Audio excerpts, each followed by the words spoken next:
Magandang araw sa inyong lahat, nagbabalik ang TNT Trends and Tour Channel. Ayon sa Philstar Global News ngayon, tuloy ang laban ayon kay Kris, at Kris Aquino vows to fight despite broken heart. Manila, Philippines. Ang Queen of all media na si Kris Aquino vowed to fight despite of a broken heart. Sa kanyang Instagram account, nagpost si Kris ng larawan ni Bimbi na buhat-buhat siya at tinutulungan sa banyo. Sa panahong ito ng kawalan ng katiyakan, handa akong ibahagi ang aking masakit na katotohanan. Lumipas ang panahon, hindi ako minahal ni Dr.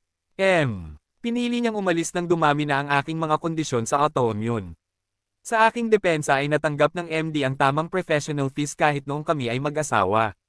Nagkukwente si Alvin kung marami pa siyang utang, panimula niya sa kanyang mahabang posisyon.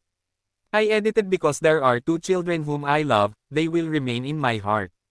I know because of this post I won't see the two of you grow up. Please remember Mama Kris fulfilled her promises. Alvin brought your new iPads last night. I did you to school. We shared cotton candy, strawberry milk, and milk chocolate. Sabi ni Kris, kahit break na sila ng doktor, hindi niya pinagsisihan na minahal niya ang doktor. Binigyang diin ni Kris na sa kabila ng naudlot niyang relasyon, gusto pa rin niyang magbigay ng inspirasyon sa ibang tao sa pamamagitan ng pagpapatuloy ng kanyang paglaban sa kanyang mga sakit. Please don't forget to subscribe TNT Trends and Tour channel, click the notification bell to notify you in our next video. Please like and share and comment down below. Thank you for watching.